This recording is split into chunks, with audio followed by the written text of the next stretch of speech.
Bismillah.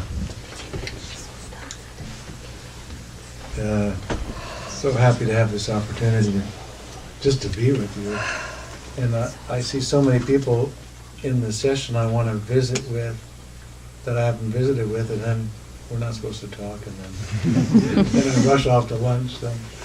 So if I don't get a chance to talk to you, I want to.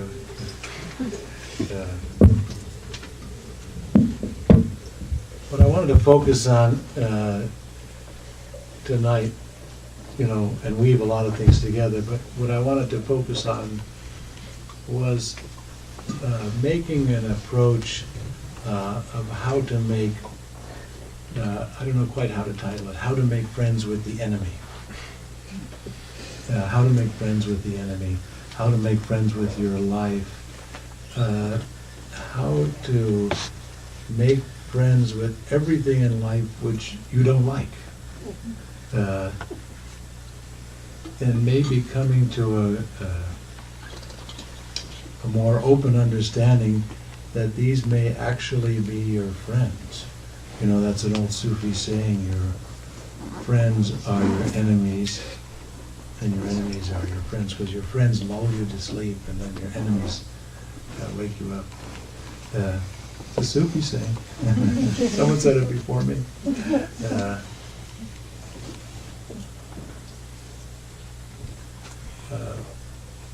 Hazrat Inayat Khan, one of my favorite sayings that he gave us, the work of the Sufi has nothing to do with any particular religion or any particular creed, but just this simple thing. That's what he says in the text. But just this simple thing, to be able to keep one's rhythm throughout life's conditions and to be in tune with the infinite.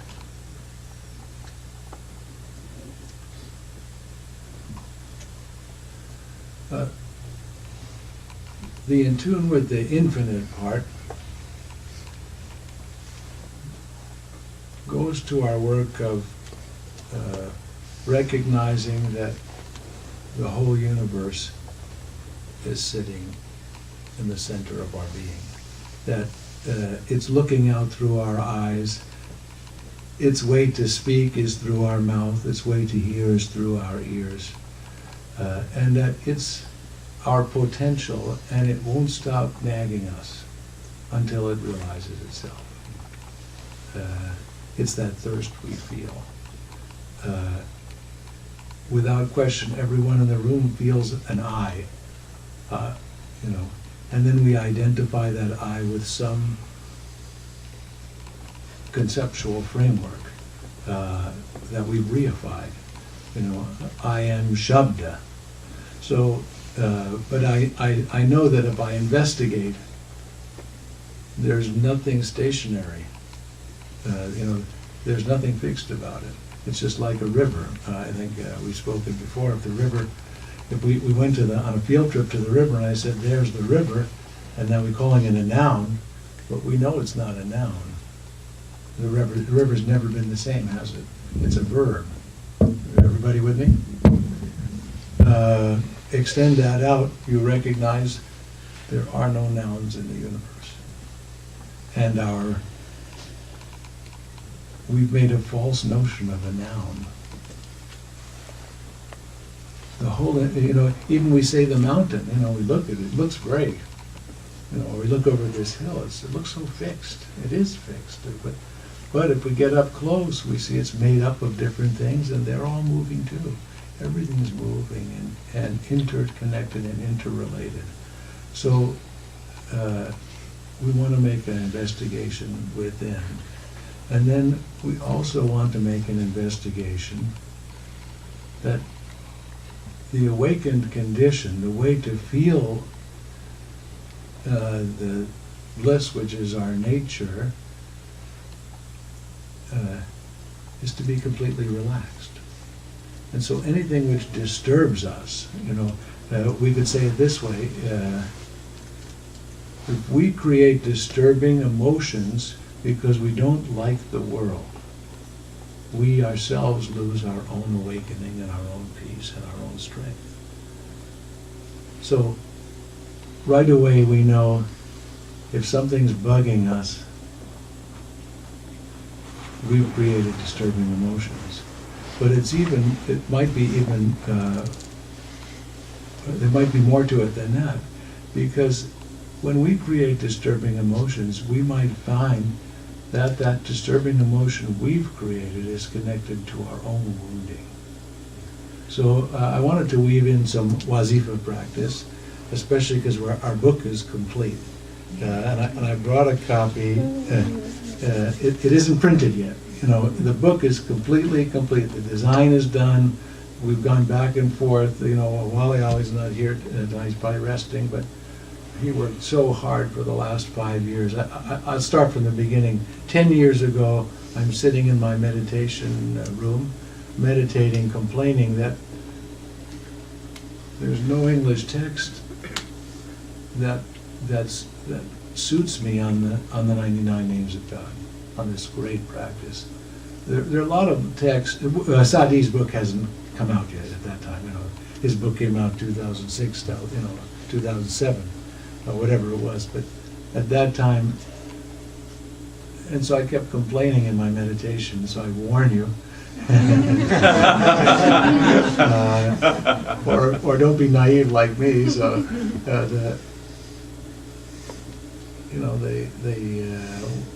the sound I heard in my ears, well, help us out, do something about it. And I am a naive person because I knew I couldn't write the book I wanted to have because I didn't have that collective wisdom. So I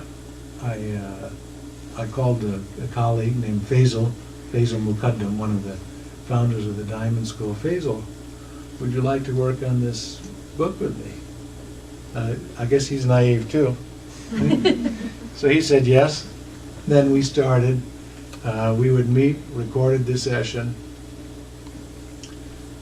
A month later, I'm with Imam Bilal teaching in Bay St. Louis at the Sound and Sight music festival. We're both there to kind of sneak Sufi into New Orleans. And I'm telling him about the project. He says, "Oh, can I work on that with you?" So now it's the three of us. We meet for 4 years, as many sessions as we can have. We talk for 3 hours at a time. It gets recorded, it gets transcribed. By 2005, there's this much transcriptions. And at that time, Wali Ali and his family lived in our home, and he shared an office with me, and he was always interested in what our discussions had uncovered, and I asked him if he would be our book writer, our editor. He was the award-winning editor of his college newspaper, and he agreed. So now that took another 5 years. So here it is. It's all done. Here's our cover, back cover. It's all. It has here some wonderful features, like you want to look up a wazifa, you go to the back index, and it's alphabetical, and then you can go find it. And I should say too, our wonderful guitarist who's in the room, Halim, probably spent the last 2 years, 3 years as an extraordinary editor. And Samia, who's now Tawaba, she also worked very hard on it. A lot of people put their work into it. But what Wali's task was to take 4 voices, or 3 voices and then 4 voices, and put them into a common voice. Then I wanted to show you this too, so we did make a website for us, I should say. Let me just make sure wireless is available here. I think it is.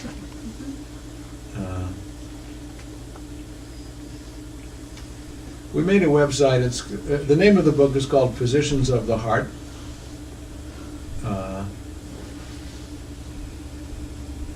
See, I haven't got it. I don't think it's working yet. Here we go. Here it is. Yes. Okay. So then our webmaster is here too. where is he? Shafi, webmaster to all the great Sufi sites. It's still loading. I guess it's slow here. But anyway, here's what it looks like. But it doesn't really look like that because there it is. Yeah. Okay. But here's what I wanted to show you. Really, is that you go there and then it says audio pronunciation guide. So I want to start off doing two phrases with you. Ya Quddus. Ya Quddus. Ya Jamia. Ya Jamia. But let's see, I'm not quite sure if I said those right. So I'm going to go here, and I'm going to go alphabetically, and I'm going to find Ya. Let's see. Let me see if I said it right. So out comes Ya Quddus. So now I'm going to listen to. Here we go. First, I'm going to listen to a woman's voice. Her name is Simi Ghazi. Ya Quddus. Ya Quddus. Ya Quddus. But then you want to compare it to Bilal, Imam Bilal. Let's see. He said it. Ya Quddus. Ya Quddus. Ya Quddus. Now, both of those are the more classical Arabic pronunciation, and we wanted to include the Urdu Farsi, which has some variations. And so we asked Pirzia, both for baraka, for his, just to have his blessing, and also because that's his manner of recitation. So, and you can listen. Ya Quddus. Ya Quddus. Ya Quddus. Good. So the good. Yeah, you could spend some time on this. I did.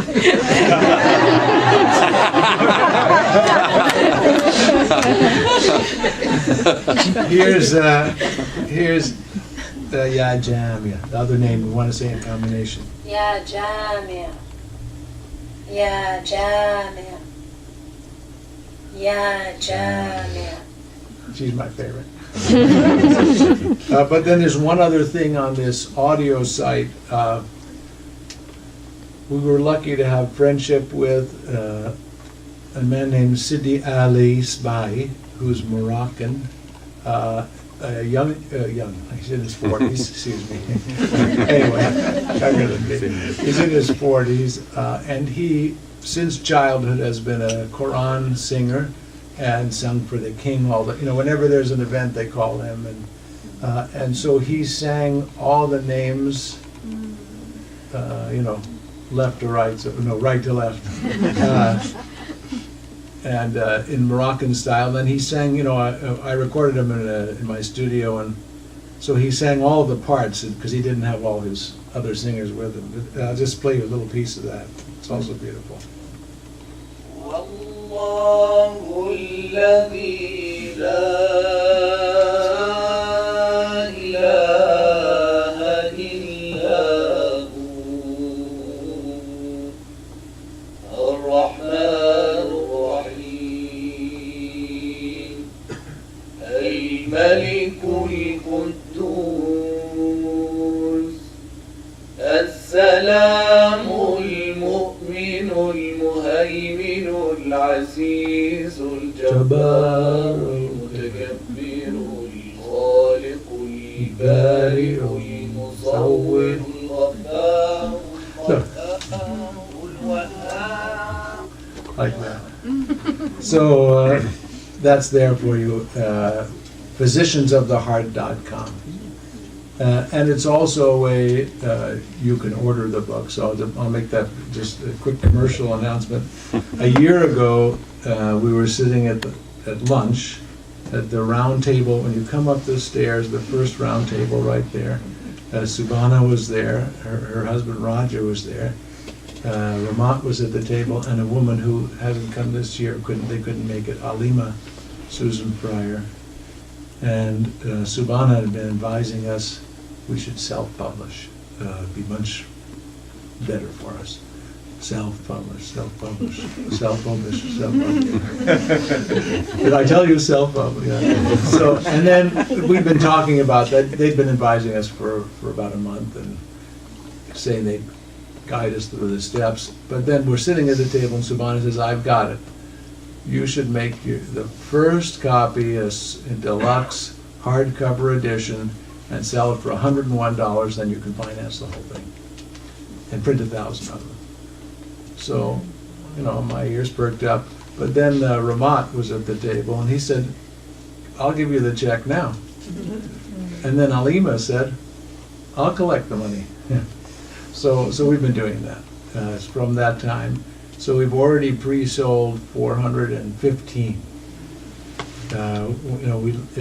Our aim is to sell 900 of them, which will finance everything that has already happened.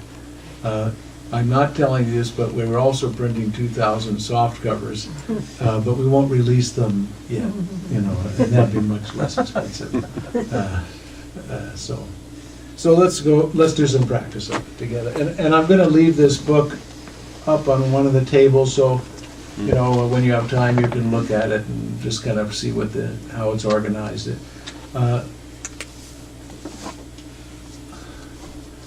There's a lot of different avenues of discovery in the text, and I think some of the ways, I don't know they've ever been looked at in the English language, and the other languages I don't know, so I don't know how much of these investigations are unique. This would be natural, and first we look for roots of the word. So for instance, Ya Quddus. One of the roots of Ya Quddus is to go back to your village. Isn't that lovely?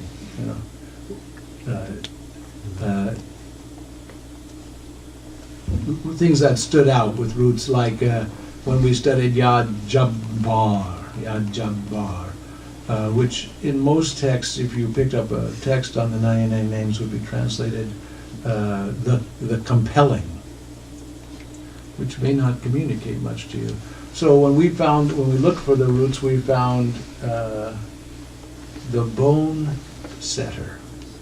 The person who puts the bones in mind.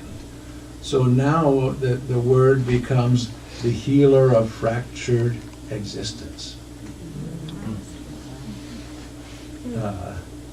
It's one of the, and then another, in the study we also grouped the names in families. And that was, obviously they're all in the family of God. They're obviously all names of love, they're all names of strength, they're all names of compassion, but still we try to divide them. And so, I don't want to go too much into it, but we had a family of strength, and so there's 7, 8 names, different types of strength. So now you get to see the names in comparison by their family. Most of you have worked with us in the names, the forgiveness cluster, the names of love, and a great study of the divine opposites, working with those. So that was another part of our study, families. And then the other part that was very fascinating is in Arabic you have parts of speech, different forms. So if you have E, like Rahim, Karim, and so on, you always know when it's E, this, I think it's called, I don't remember, I have to look it up, Fa'il or Fa'ul. It means the transcendent which reaches each and every place. Automatically, if it has E, Rahim. So then with Rahim, you have divine love penetrating to every place in the universe. Where Rahman means all pervading.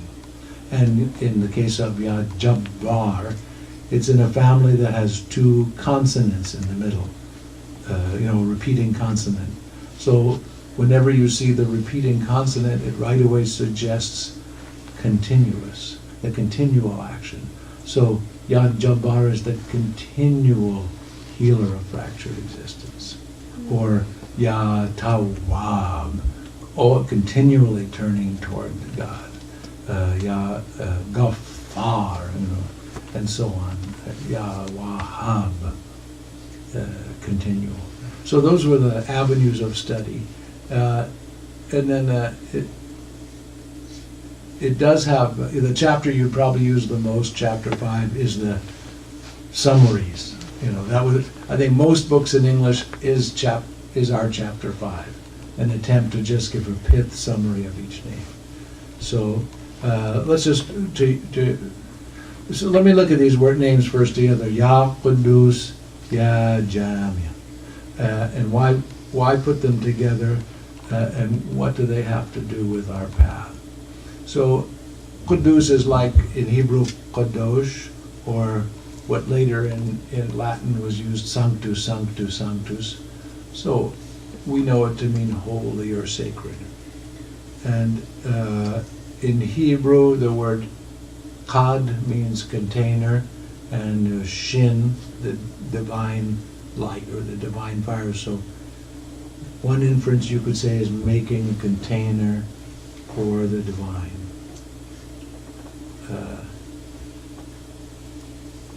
But when we looked at the roots of Ya Qudus, we found it's like the gold maker who burns away the dross, what isn't really part of the pure thing. And so that would be for us like transforming or burning away our false notions of a separate self. So it's a letting go. So now comes what you could almost say is its opposite, is the path of Yajamya, which is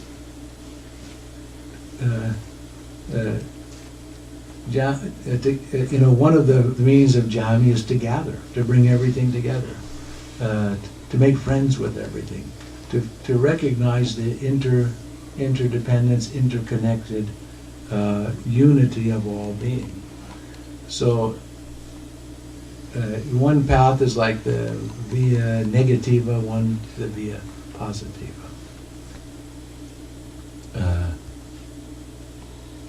On the one hand, we want to let go, and then on the other hand, we want to practice welcoming whatever's arising.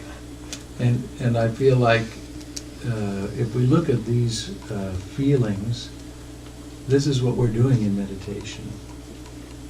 On the one hand, we're trying to let go, but on the other, if we make any disturbing emotion toward something arising in your meditation that doesn't suit you, well, you're off course. Would you agree? Yeah. So let's start with these two wazifas, okay?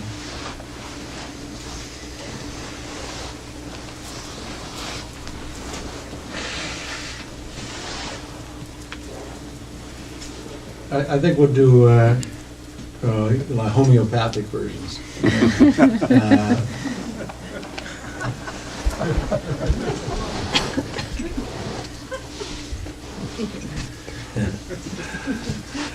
Ya Qudus, Ya Jamia, Ya Qudus, Ya Jamia, Ya Qudus, Ya Jamia, Ya Qudus, Ya Jamia, Ya Qudus, Ya Jamia, Ya Qudus, Ya Jamia, Ya Qudus, Ya Jamia, Ya Qudus, Ya Jamia, Ya Qudus, Ya Jamia, Ya Qudus, Ya Jamia, Ya Qudus, Ya Jamia, Ya Qudus, Ya Jamia, Ya Qudus, Ya Jamia,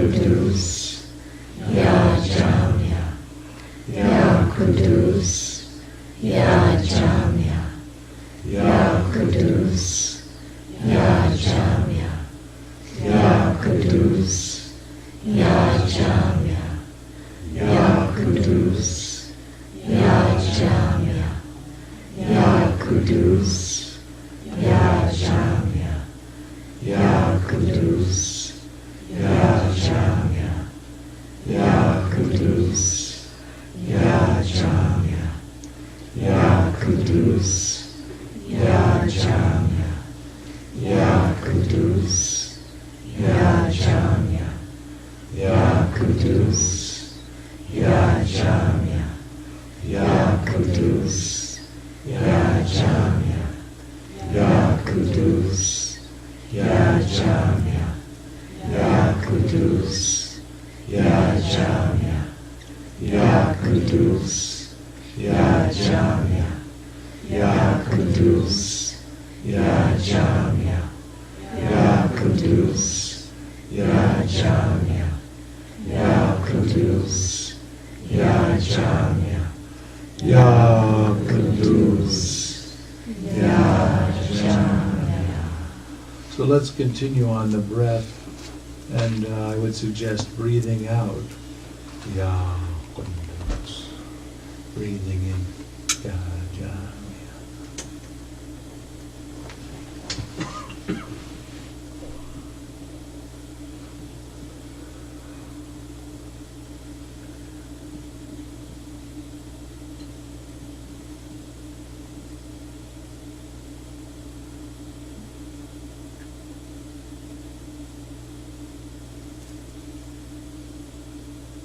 Now as you breathe out, let go of everything you don't need for this journey. And as you breathe in, welcome everything to the party, everyone. Don't leave anyone out. Every part of your being, your shame, your malice, your hunger, your greed.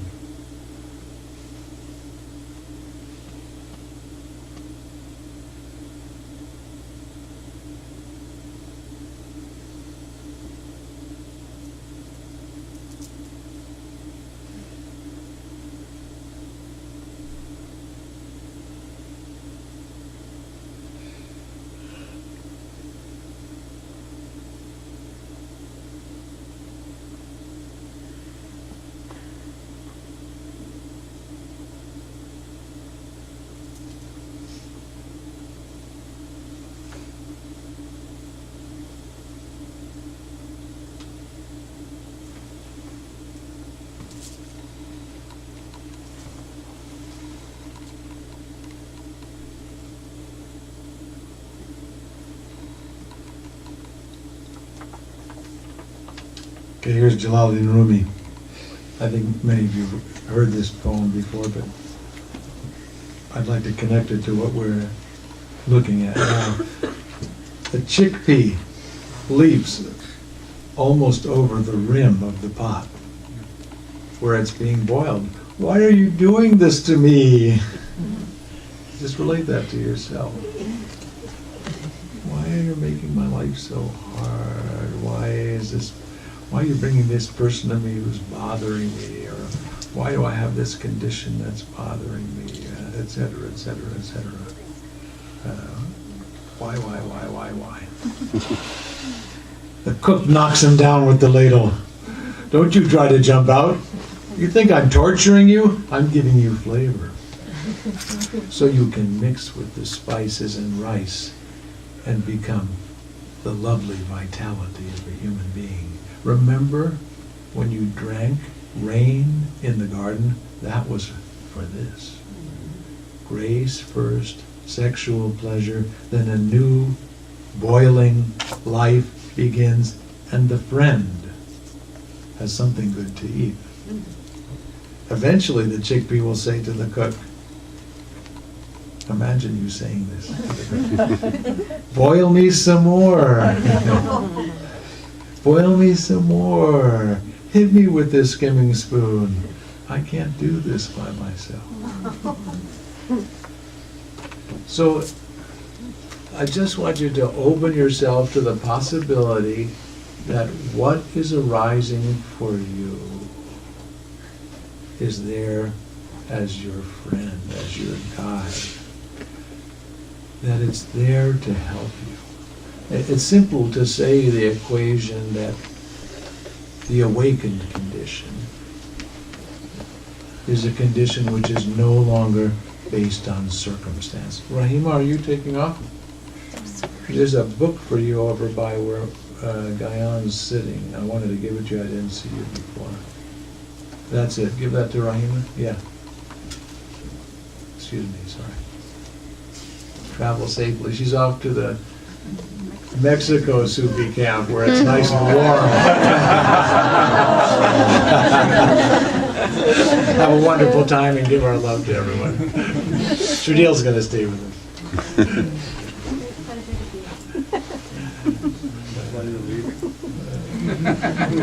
Okay, yeah, now I remember what I was saying. The awakened condition naturally would be a condition that's no longer based on circumstance. In other words, nothing would arise that would take you out of your awakening. You know, if we projected what we felt the Buddha's experience would be, or an awakened being, we would likely feel that he wouldn't go on a bummer. You know? And you know, that's an extreme, but I think as you, now if we study ourselves and how we grow, I think you can think of it in recovery time. How much time does it take you to recover from a blow that takes you out of your center? And you might find as you grow spiritually and you develop your practice, more and more quickly you can recover. But to turn it around now is to say that if we want awakening, and naturally, it's not even if we want to awaken, since it's a silly way to say it, God herself wants to experience life through the manifest world, and we're destined to become that divine being expressing herself. And up till now, you know, so as someone quoted the hadith earlier, I was a hidden treasure and I wish to be known. You could say God wished to manifested and became God confused in order to become God realized. You know, a silly metaphor. So that means that welcome. Anything which arises that's a disturbance to us is showing us there's still some wound in us that reacts to this type of situation. And until we heal that wound, the joy, bliss, and benefit of awakening won't have her way through our being. So if we know that, right away we can start to change our psychology of life. And now, as difficulties arise, which I'm sure they will, now you can think of them, first of all, this has come to help me as my friend. Just like you could use the metaphor, life is the teacher. I'm sure each of you are familiar with that. So if Mershid Sam were to walk into the room right now, I'd be thrilled to see him. And whenever he does walk into whatever room of my being, it's always like, wow, great to see you. You know, great to feel your presence. And now, if I can make this kind of morph that my teacher is what's arising for me, then I can think, Mershid, thank you for coming to see me. You know, that's an old Sufi story that Hazrat Inayat Khan tells, that a young man was an alcoholic and he wanted to take initiation with the Mershid, and he said, I'd love to do initiation, but I don't think he'll take me because I'm alcoholic. I drink, forget the word alcoholic, I drink. So the merchant said, no problem to me as long as you don't drink in my presence. So he says, I don't feel like drinking when I'm with you. And so, they hold hands and he takes initiation, and as is his habit, he wants to celebrate after he leaves, and he goes to the tavern. And he orders his drink, and he's about to have his drink, and you know what happens. There's the merchant, and he appears to him. So if you can translate that story, don't let difficulties be your enemy. Make friends with your enemy. And then you can begin your investigation, because now you can start to search, where's this wound? Where's my wound that allows this to disturb me? Now, I don't think you have to go to the extremes of thinking, someone, throws an axe at you or something, you step out of the way, there's no question about that, but, let's just work in the everyday life, the things that disturb you. How do you feel when you get up in the morning?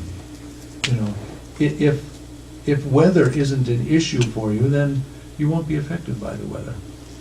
Today's raining, today's sunny, But for some people, oh no, not today. Oh, it's cold, I wanted it to be warm. Oh, it's raining, I want it to be sunny. You're in trouble. So let's work with a couple more names, because I wanted to just weave in some names. There's two names that the book is called The 99 Names of Allah, or a Sufi view of the 99 Names of Allah. And what I didn't say back to the commercial announcement is there's little order forms up on the table up there. And if you don't want to mail them in, you can fill them out and put your check or a credit card and just put it in the envelope there, and I'll be glad to send them to Alima, who's still collecting them for us. But you can also manage all that through the website, thanks to Shafi's work. So that's up there too. And one mistake people have made, because I did explain it was $101, that to ship it, it's $10. So if you do make out a check, read the thing, because it's $111 for the shipping. Okay. So there's two, aside from the 99 names, and there's a main list of 99, and then there's a few slight variations, but otherwise there's mostly agreement. But then there's another 50, 100, names that are used often. Ya Shafi, Ya Kafi, not amongst the 99. Ya Jamil, not amongst the 99. But so here's two that I'm especially fond of. Ya Azaliya. Ya Azaliya. Ya Abadiya. Ya Abadiya. Again. Ya Azaliya. Ya Azaliya. Ya Abadiya. Ya Abadiya. So, Azaliya is the eternity, and this I never know how to say, it's the eternity before time. Well, that doesn't work, because before is a relative term. It's free from the limit of a beginning, and it stops the mind which is unable to conceive a time without a beginning, which allows us to liberate from time. It's again prior to mind. You can't say that because that's time-wise. It comes from the root to straighten and to relieve being pressed for time. That could come in handy. Yeah, Abadiya is the eternity which is everlasting from beyond, everlasting beyond the manifestation. Right, so it has to do with space, which allows us to liberate from space, to liberate from objects, from the root dwelling in a place permanently, abiding continuously. So to liberate from objects. If we work with them as a pair, they help to break the limitation of time and space, because